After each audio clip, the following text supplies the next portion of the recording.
Good morning students, welcome to the channel current affairs updated. This is Akanksha और आज के lecture में हम डिस्कस करेंगे 13 नवंबर की इम्पॉर्टेंट अपडेट्स। लेक्चर काफ़ी इंपॉर्टेंट होने वाला है आपके सभी एग्जाम के पॉइंट ऑफ व्यू से, तो उसको एंड तक ज़रूर देखिएगा।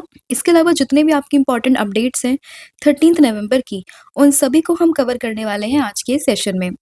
इसके अलावा 10 मंथ का जो कंटेंट है आप लोगों का करंट अफेयर्स का, जिसमें आपको जनवरी से लेकर अक्टूबर 2025 का पूरा कंटेंट यहाँ पर मिलेगा, टॉपिक वाइज आप देख सकते हो। इसके लिए आपको व्हाट्सअप करना है 8815306208 पर। साथ ही में जो एप्लीकेशन है दैट इज देवाशीष क्लासेस, आप इसको भी इंस्टॉल कर सकते हो। यहाँ पे आपको डायरेक्टली इस ई बुक की जो लिंक है वो मिल जाएगी, वहां से जाकर आप इसको परचेस कर सकते हो।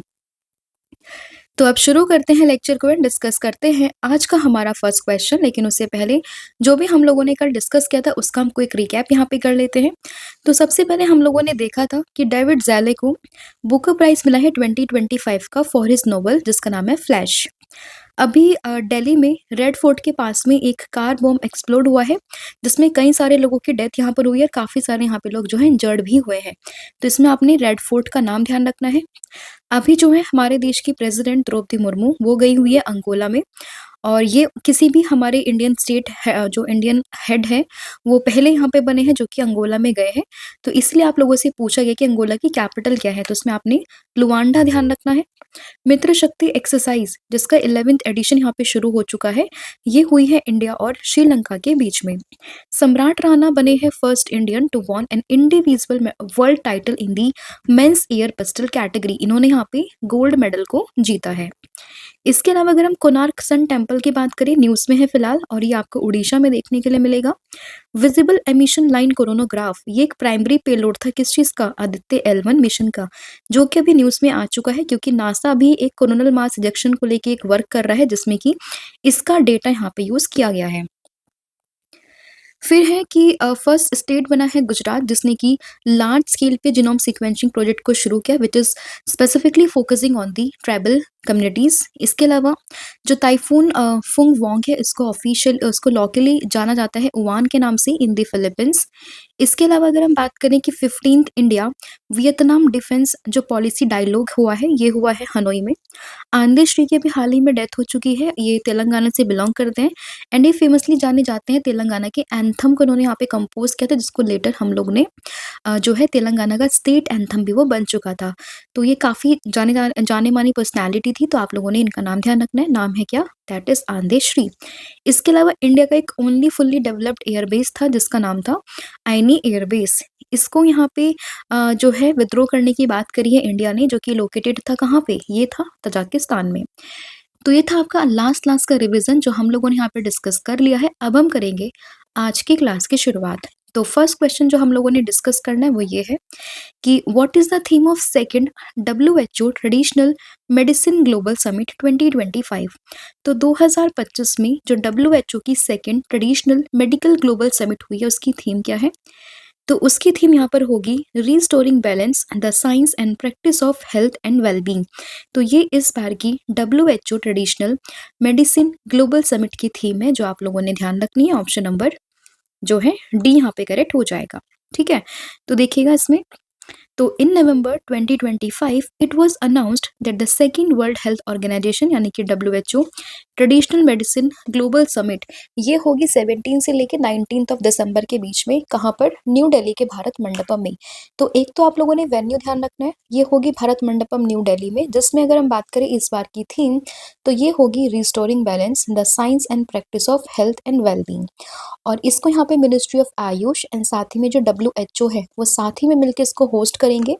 और इसकी थीम भी आप लोगों के लिए इम्पोर्टेंट बन जाती है, और इसका एम है यहाँ पे it promote evidence dialogues and action for integrating traditional complementary and integrative medicine. ठीक है, तो ये आप लोगों ने ध्यान रखना है। और किस किस का कोलैबोरेशन है, WHO साथ ही में मिनिस्ट्री ऑफ आयुष का। नेक्स्ट क्वेश्चन है यहाँ पे, वेयर वॉज द एक्सरसाइज जिसका नाम है ब्रह्मशिरा कंडक्टेड इन नवंबर 2025। तो नवंबर 2025 में जो ये एक्सरसाइज है दैट इज ब्रह्मशिरा, ये कहाँ पर हुई है। तो ये आप लोगों ने ध्यान रखना है, ये हुई है बेसिकली गुजरात में, यानी कि ऑप्शन नंबर ए। तो गुजरात में हुई है एक्सरसाइज जिसका नाम है एक्सरसाइज ब्रह्मशिरा। तो इसमें ऑप्शन नंबर ए को आप लोगों ने ध्यान रखना है और ये जो बेसिकली रण और क्रीक वाला सेक्टर है वहाँ पर ये पूरी एक्सरसाइज हुई है। और इसके अलावा यहाँ पे तीनों forces like army, navy, air force, साथ ही में जो कोस्ट गार्ड है, बॉर्डर सिक्योरिटी फोर्स है, इन सभी ने यहाँ पे इन्वॉल्वमेंट इनकी दिखाई गई है, सभी यहाँ पे इन्वॉल्व थे। एंड इसके अलावा यहाँ पे हम लोगों ने त्रिशूल एक्सरसाइज को भी डिस्कस किया था, तो उसी के अंडर यहाँ पर ये एक्सरसाइज ब्रह्मशिरा को कंडक्ट किया गया है। ठीक है, तो Indian army conducted exercise Brahmashira in Rann of Kutch and creek sector Gujarat under the tri service exercise, जिसका नाम है त्रिशूल। और इसमें Indian army, Indian navy, Indian air force, coast guard, border security force, इन सभी ने यहाँ पे पार्टिसिपेशन किया है। ठीक है, and this exercise validated the new technologies cyber and drone warfare and military civil fusion. तो ये आप लोगों ने ध्यान रखना है और वेन्यू ध्यान रखना है, दैट इज ये हुआ है गुजरात में। नेक्स्ट आपका क्वेश्चन होगा, what is the name of the India Vietnam army exercise that will run from November 11 to 27 in Hanoi. तो हनोई में अभी एक एक्सरसाइज यहाँ पे शुरू हुई है जो कि इंडिया और वियतनाम के बीच में है। और अगर हम इस एक्सरसाइज का नाम अगर हम बात करें तो इसका नाम यहाँ पर होगा क्या, दैट इज विनबेक्स। विनबेक्स की बात करें, इंडिया और वियतनाम के बीच में एक बायलैटरल एक्सरसाइज है। तो इसमें ऑप्शन नंबर बी को आप लोगों ने ध्यान रखना है। 11 नवंबर को स्टार्ट हो चुकी है, 27 नवंबर तक ये चलने वाली है। और इसमें अगर हम वेन्यू की बात करें तो ये हनोई में यहाँ पे देखने के लिए आपको मिल जाएगी। तो जब भी आप कोई भी एक्सरसाइज को पढ़ो तो आपको उसका नाम किस किस के बीच में हो रही है, कहाँ पे हो रही है, और अगर कोई स्पेसिफिक आईएनएस यहाँ पे पार्टिसिपेट कर रही है तो उस आईएनएस का नाम भी आप लोगों ने ध्यान रखना है। और अगर हो सके तो आप लोग यहाँ पे जो मंथ और डेट है उसका भी एक रफ आइडिया ले सकते हो। ठीक है, तो विनबेक्स का नाम आप लोगों ने ध्यान रखना है। तो ये इसका 6th एडिशन था इंडिया वियतनाम आर्मी एक्सरसाइज का, दैट इज विनबेक्स, और जो कि यहाँ पे हो रही है हनोई में। ठीक है, तो इसमें इसमें एडिशन और नाम और वेन्यू ये आपने ध्यान रखना है। And this year 4th field based UN peacekeeping exercise will run from the 11th November to 27 at the National Military Training Centre 4, ये भी इसके साथ में होगा। और विनबेक्स का एम है to boost operational readiness and coordination between the two armies. Two armies कौन कौन सी हैं यहाँ पे, इंडिया और वियतनाम। नेक्स्ट क्वेश्चन, लेकिन उससे पहले कुछ रिसेंट की एक्सरसाइज है जिसको हम डिस्कस कर लेते हैं। तो कल हमने देखा था 11th मित्र शक्ति एक्सरसाइज जो कि इंडिया और श्रीलंका के बीच में हुई है। वेन्यू क्या था इसका, बेलगावी कर्नाटका। त्रिशूल की बात करें तो ये इंडिया ने लॉन्च की है त्रिशूल एक्सरसाइज को। और जो हमारी 3 ट्राई सर्विसेज हैं like Indian army, Indian air force और इंडियन नेवी, इन तीनों ने यहाँ पे पार्टिसिपेट किया था। एक्सरसाइज ओशन स्काई की बात करें तो नेटो मेंबर्स के बीच में होती है, स्पेन में हुई है इस बार। और फर्स्ट नॉन नेटो मेंबर जो बना है जिसने पार्टिसिपेट यहाँ पे किया है तो ये बना है इंडिया। स्लाइनेक्स की बात करें, श्रीलंका और इंडिया के बीच में एक्सरसाइज है। बोंगो सागर इंडिया और बांग्लादेश के बीच में है। युद्ध अभ्यास होती है इंडिया और यूएसए के बीच में। इंद्र की बात करें तो ये होती है इंडिया और रशिया के बीच में। सूर्य किरण होती है इंडिया और नेपाल। शक्ति, वरुणन, गरुड़ ये इंडिया और फ्रांस के बीच में।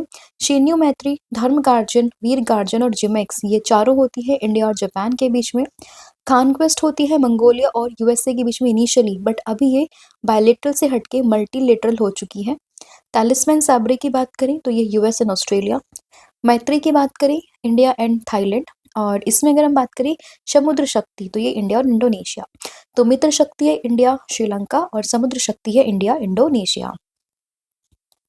नेक्स्ट क्वेश्चन होगा, Public Service Broadcasting Day is observed annually on November 12 to commemorate historic radio address by dash. तो पब्लिक सर्विस ब्रॉडकास्टिंग डे की बात करें तो ये हर साल 12 नवंबर को बनाते हैं क्योंकि उस दिन जो हिस्टोरिक रेडियो एड्रेस दिया था महात्मा गांधी जी ने उसको यहाँ पे कमेमोरेट करने के लिए। तो इसलिए ऑप्शन नंबर बी को ध्यान रखना है। एंड डी कौन सा है, पब्लिक सर्विस ब्रॉडकास्टिंग डे बनता कब है, 12 नवंबर को। तो on this day in 1947, Gandhi visited the broadcasting house in New Delhi for the first and the only time, and he spoke to refugees in Kurukshetra on the occasion of Diwali. And freedom fighters like Rajkumari Amrit Kaur उन्होंने accompany किया था गांधी जी को during the this broadcast. And इसके अलावा initially Gandhi was reluctant to use the radio and agreed to speak after being persuaded by the Ghanshyam Das Birla.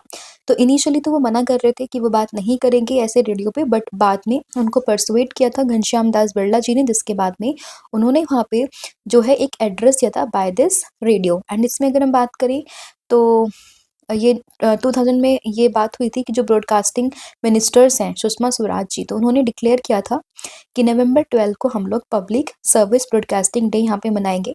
और तभी से ही आकाशवाणी हर साल 12 नवंबर को पब्लिक सर्विस ब्रॉडकास्टिंग डे यहाँ पे सेलिब्रेट करता है। अगर आपसे रीज़न पूछे कि क्यों करता है, क्योंकि इसी दिन 1947 में महात्मा गांधी जी ने कुरुक्षेत्र में जो कुछ रेफ्यूजीज थे उनसे बात करी थी on the occasion of Diwali. ठीक है, तो ये आपने हिस्टोरिकल बैकग्राउंड यहाँ पे ध्यान रखना है।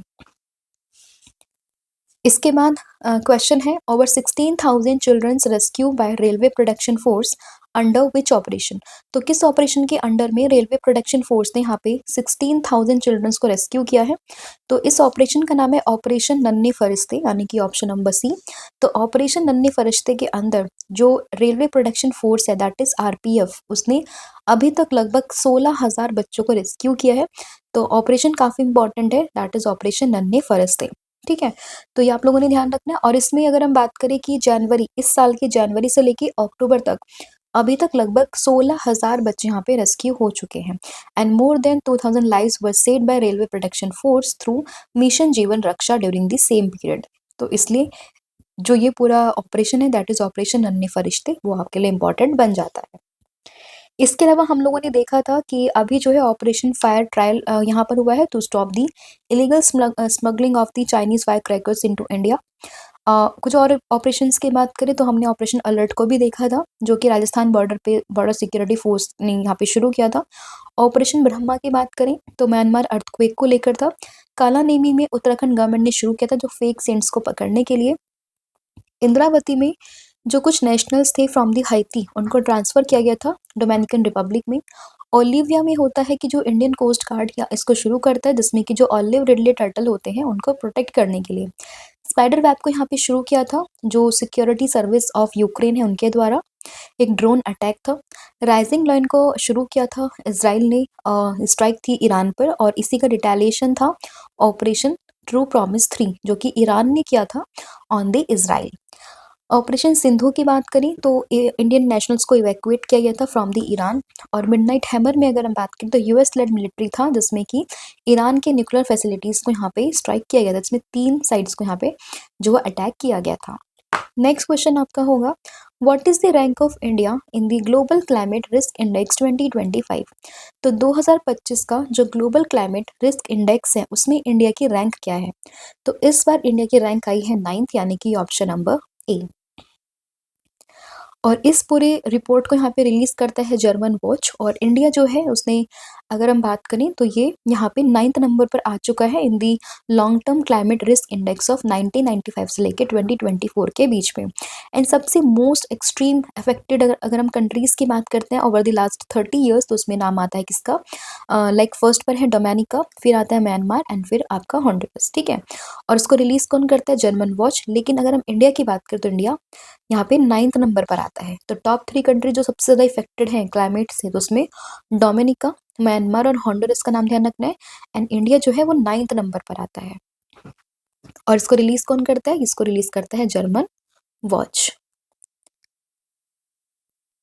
नेक्स्ट क्वेश्चन है आपका, लेकिन उससे पहले कुछ रीसेंट रैंकिंग को एक बार हम डिस्कस कर लेते हैं। तो ग्लोबल फायर पावर इंडेक्स में बात करें, इंडिया जो है 4th नंबर पर आता है। पासपोर्ट रैंकिंग जो आती है हेनली पासपोर्ट इंडेक्स, उसमें इंडिया 85th नंबर पर है। सस्टेनेबल बिजनेस इंडेक्स में इंडिया है 23rd नंबर पर। ग्लोबल हंगर इंडेक्स में इंडिया आता है 102 नंबर पर। अभी जो है टाइम्स हायर एजुकेशन की जो वर्ल्ड यूनिवर्सिटी रैंकिंग है उसमें टॉप किया यूनिवर्सिटी ऑफ ऑक्सफोर्ड ने। इकोनॉमिक्स फ्रीडम की जो रैंकिंग आती है उसमें इंडिया आता है 128th नंबर पर। इसके अलावा ग्लोबल इनोवेशन इंडेक्स में इंडिया आता है 38th नंबर पर। ठीक है, तो ये आप लोगों ने ध्यान रखना है। फिर recently who has been conferred with the Manohar Parrikar Yuva scientist award 2025। तो जो मनोहर पारिकर युवा साइंटिस्ट अवार्ड है 2025, ये मिला है इस बार डॉक्टर साई गौतम गोपाल कृष्णन को, यानी कि ऑप्शन नंबर ए। ये जो पूरा अवार्ड है इसको यहाँ पे जो शुरुआत करी थी वो करी थी गवर्नमेंट ऑफ गोवा ने to commemorate the Manohar Parrikar former defence minister in Goa chief ministers. ठीक है, और ये जो अवार्ड इस बार मिला है वो मिला है किसको, डॉक्टर साई गौतम गोपाल कृष्णन को, जो कि एक एसोसिएट प्रोफेसर है of material engineering at the Indian institute of science in Bengaluru. ठीक है, और इसमें क्या होता है, इसमें जो साइटेशन मिलता है साथ में 5 लाख रुपए का कैश प्राइज मिलता है। और यहाँ पे जो भी यंग साइंटिस्ट होते हैं जो कि बहुत ही एक्सेप्शनल वर्क करते हैं इन दी साइंस एंड टेक्नोलॉजी, उनको यहाँ पे ये अवार्ड दिया जाता है। कुछ इंपॉर्टेंट अवार्ड्स की बात करें तो आर के लक्ष्मण अवार्ड मिला एक्सीलेंस में आमिर खान को मिलेगा, और जावेद अख्तर जी को मिलेगा एसओएस साहित्य सम्मान। Chevalier D order national do merit ये मिला है सुनील कांत मंजाल को। अभी जो है देश के chief election commissioner that is Gyanesh Kumar, इनको मिला highest honour of IIT Kanpur alumni. Grand order of Mugunghwa ये मिला है डोनाल्ड ट्रंप को, जो कि साउथ कोरिया का हाईएस्ट ऑनर है। विज्ञान रत्न अवार्ड के लिए सम्मानित हुए हैं कौन, जयंत विष्णु नार्लेकर। हालांकि इनकी डेथ हो चुकी है, लेकिन नाम ध्यान रखना, जयंत विष्णु नार्लेकर। उर्सिला के लिए ग्यून प्राइज ये मिला है वज्र चंद्रशेखर को, जो कि बिलोंग करते हैं श्रीलंका से। सखरव पुरस्कार की बात करें, अंद्रेस पेस्कोवर्ट बेलारूस से बिलोंग करते हैं। माइजली एमा ग्लोबेली जो कि जॉर्जिया से बिलोंग करती है। बुक प्राइज जो है ब्रिटिश एकेडमी बुक प्राइज ये मिला है सुनील अमृत को। बेस्ट जो कंज्यूमर बैंक है, वर्ल्ड का बेस्ट कंज्यूमर बैंक, तो ये SBI that is State Bank of India. साथ में first voice actor to won the Japan's person of culture merit award, तो ये मिला है मासको नोजावा को। Presidential medal of honour by Israel, तो ये है डोनाल्ड ट्रंप को मिला है। साथ ही में इस बार का जो बुकर प्राइज मिला है वो मिला है डेविड जैले को, उनकी जो नॉवल है जिसका नाम क्या है फ्लैश, उसके लिए इनको यहाँ पे दिया गया, तो ये भी आप लोगों ने ध्यान रखना है। नेक्स्ट क्वेश्चन होगा, world pneumonia day 2025 is celebrated on which date. तो निमोनिया डे हर साल 12 नवंबर को बनता है, इसमें आपने ऑप्शन नंबर सी को ध्यान रखना है। और इस बार की जो थीम है इसकी वो हो जाएगी चाइल्ड सर्वाइवल, और 2025 फोकस करता है on the strengthening health system, ensuring the equitable vaccine access, साथ ही में scaling up the life saving resources like antibiotics and medical oxygen. और वर्ल्ड निमोनिया डे की बात करें हर साल 12 नवंबर को बनता है, एंड इसकी थीम क्या होगी, चाइल्ड सर्वाइवल। फिर वर्ल्ड काइंडनेस डे 2025 ये कब बनता है, तो वर्ल्ड काइंडनेस डे की बात करें हर साल 13 नवंबर को बनता है, यानी कि ऑप्शन नंबर डी इंपॉर्टेंट है काफ़ी ज़्यादा। एंड 1998 में इसकी स्टैब्लिशमेंट होती है by the World Kindness Movement with the purpose of promoting kindness around the world, और इसको हर साल 13 नवंबर को मनाते हैं। And this day give us the opportunity to reflect one of the most important and unifying human principle that is empathy compassion and kindness. तो इसमें आप लोगों ने वर्ल्ड काइंडनेस डे को ध्यान रखना है ऑन दी 13 नवंबर। कुछ इंपॉर्टेंट डेज ऑफ नवंबर की बात करें तो इसमें आप लोगों ने वर्ल्ड वीगन डे को ध्यान रखना है 1 नवंबर। सुनामी अवेयरनेस डे 5 नवंबर है। नेशनल कैंसर अवेयरनेस डे 7 नवंबर। रेडियोग्राफी डे है 8 नवंबर। नेशनल एजुकेशन डे 11 नवंबर। ठीक है, तो ये कुछ इंपॉर्टेंट डेज भी आप लोगों ने ध्यान रखना है। नेक्स्ट क्वेश्चन है, who is the writer of the book, जिसका नाम है loneliness of Sonia and Sunny. तो यहाँ पे कल मैंने आपको नाम बताया था अनीता देसाई का, बट ये आपको करेक्ट करना है। इसमें अनीता देसाई की जो डॉटर है दैट इज किरण देसाई, इन्होंने इस बुक को लिखा है जिसका नाम है loneliness of Sonia and Sunny. तो इसमें सही आंसर होगा किरण देसाई। ये बुक न्यूज में थी क्योंकि अभी इसको बुकर प्राइज के लिए शॉर्टलिस्ट किया गया था। हालांकि जो बुकर प्राइज है वो डेविड जैले को मिला है, बट बुक न्यूज में आ चुकी है, इंडियन ऑथर है, तो किरण देसाई का नाम आप लोगों ने ध्यान रखना है, ऑप्शन नंबर ए। ठीक है, ये है किरण देसाई और बुक क्या है इनकी, the loneliness of Sonia and Sunny by Kiran Desai. ठीक है, और ये बुकर प्राइज विनर है डेविड जैले अपनी नॉवल फ्लैश के लिए। नेक्स्ट क्वेश्चन यहाँ पे होगा, कुछ इंपॉर्टेंट बुक्स को भी देख लेते हैं। Why the constitution matter, former CJ हैं डी वाई चंद्रचूड़ जी, उन्होंने लिखा है। डिफरेंट बट नो लेस, तो ये लिखा है अनुपम खेर ने। Mother Mary comes to me, तो ये लिखा है अरुंधति रॉय ने। इसके अलावा अमीश त्रिपाठी जी ने लिखा है the Chola tiger avengers of Somnath. इसके अलावा जो M S Swaminathan, the man who fed India Priyamvada Jayakumar. The concise network Sugata Srinivasaraju. The one reveals the man behind the bat, तो इसको लिखा है शिखर धवन ने। नेक्स्ट क्वेश्चन है यहाँ पे, who has been appointed as the first Indian president of the organisations international the construction the automobiles. तो इसको यहाँ पे इसके प्रेसिडेंट यहाँ पे बने हैं शैलेश चंद्र, यानी कि ऑप्शन नंबर डी। तो शैलेश चंद्र जो कि टाटा मोटर्स के एमडी एंड सीईओ हैं, वही यहाँ पे बन चुके हैं एट प्रेजेंट में president of the organisations international the construction the automobiles. तो इसमें आप लोगों ने ऑप्शन नंबर डी को ध्यान रखना है। नेक्स्ट क्वेश्चन होगा, recently India and which country jointly launch Sanskrit महोत्सव। तो संस्कृत महोत्सव को यहाँ पे किस कंट्री ने मिलकर लॉन्च किया इंडिया के साथ में? तो इंडिया और जो श्रीलंका है उन दोनों ने आपस में मिलकर संस्कृत महोत्सव को लॉन्च किया है। तो इसमें ऑप्शन नंबर सी को आप लोगों ने ध्यान रखना है। और ये 10 नवंबर को लॉन्च किया गया था at the university of Colombo. तो वेन्यू क्या है? कोलंबो। और नाम क्या है? भारत श्रीलंका संस्कृत महोत्सव। ठीक है, तो इसमें आप लोगों ने जो श्रीलंका है उसको ध्यान रखना है। तो ये आपका पूरा कंटेंट था जो हम लोगों ने यहाँ पे डिस्कस कर लिया। आई होप आपको सभी क्वेश्चन समझ में आए होंगे। स्टिल अगर आपको कोई भी डाउट रहता है रिगार्डिंग द एनी क्वेश्चन तो आप मुझे कमेंट करके भी बता सकते हो। अब हम करते हैं फटाफट से पूरी क्लास का रिविजन। तो सबसे पहले हम लोगों ने देखा था कि second WHO traditional medicine global summit, तो ये अभी जो है होगी कहाँ पे? दिल्ली में होगी। और इसकी जो थीम हम लोगों ने डिस्कस यहाँ पे करी है that is restoring balance the science and practice of health and wellbeing. ठीक है, इसके अलावा एक्सरसाइज ब्रह्मशिरा की बात करी तो ये गुजरात में हुई है। और ये जो वहाँ पे त्रिशूल एक्सरसाइज थी उसी के अंडर इसको यहाँ पे कंडक्ट किया गया है। इंडिया और वियतनाम के बीच में एक एक्सरसाइज यहाँ पे शुरू हुई है जिसका नाम है विनबेक्स। पब्लिक सर्विस ब्रॉडकास्टिंग डे जो कि बनता है 12 नवंबर को। क्यों? क्योंकि इसी दिन जब महात्मा गांधी जी उन्होंने एक यहाँ पे रेडियो को एड्रेस किया था, किसको? जो कुरुक्षेत्र के रेफ्यूजीज थे, कुरुक्षेत्र में जो रेफ्यूजीज थे उनको। फिर था ऑपरेशन नन्हे फरिश्ते, जो आरपीएफ है वो उसने इसका चलाया हुआ ये एक ऑपरेशन, इसमें उसने इस साल अभी तक लगभग 16,000 बच्चों को रेस्क्यू किया है। क्लाइमेट जो ग्लोबल क्लाइमेट रिस्क इंडेक्स है उसमें इंडिया आता है 9th नंबर पर। मनोहर पारिकर युवा साइंटिस्ट अवार्ड ये इस बार मिला है किसको? ये मिला है यहाँ पे डॉक्टर साई गौतम गोपाल कृष्णन को। निमोनिया डे की बात करें तो ये हर साल हम लोग मनाते हैं 12 नवंबर को। और इस बार की जो इसकी थीम थी वो है चाइल्ड सर्वाइवल। काइंडनेस डे बनता है 13 नवंबर को। बुक है loneliness of Soni and Sunny, इसको यहाँ पे लिखा है किसने? किरण देसाई ने। ठीक है, अनीता देसाई की बेटी है किरण देसाई, उन्होंने लिखा है इसको बुक को। ऑर्गेनाइजेशन इंटरनेशनल डिसकंस्ट्रक्शन ऑटोमोबाइल्स, इसके प्रेसिडेंट कौन बने हैं? ये बने हैं शैलेश चंद्र। और संस्कृत महोत्सव ये हुआ है कहाँ पे? श्रीलंका के कोलंबो में। तो ये आपका पूरा क्वेश्चन का रिविजन हमने यहाँ पे कर लिया। आई होप आपको सभी क्वेश्चन समझ में आए होंगे। कल मैंने आप लोगों से पूछा था कि वर्ल्ड जस्टिस प्रोजेक्ट में रूल ऑफ लॉ इंडेक्स में इंडिया की रैंक क्या है, तो इसका आंसर था 86। और आज आप लोग मुझे बताओगे कि नेशनल एजुकेशन डे जो 11 नवंबर को हम मनाते हैं वो किसकी बर्थ एनिवर्सरी पे मनाते हैं। तो इसका जो भी आंसर होगा आप मुझे कमेंट करके बताओगे। और उनके बारे में आप जो भी इंपॉर्टेंट फैक्ट्स होंगे वहाँ पर ये मेंशन कर सकते हो। ठीक है, तो वो भी आप मुझे कमेंट करके बता सकते हो। Thank you so much. इसके अलावा जो कॉम्बो ऑफर इसमें आपको current affair static GK plus 1000 MCQ series आपको मिलेगी, आप इसको भी अवेल कर सकते हो। आपको व्हाट्सअप करना है 8815306208 पर। Thank you so much. Have a good day. Wish you all the very best. जय हिंद, जय भारत। Thank you.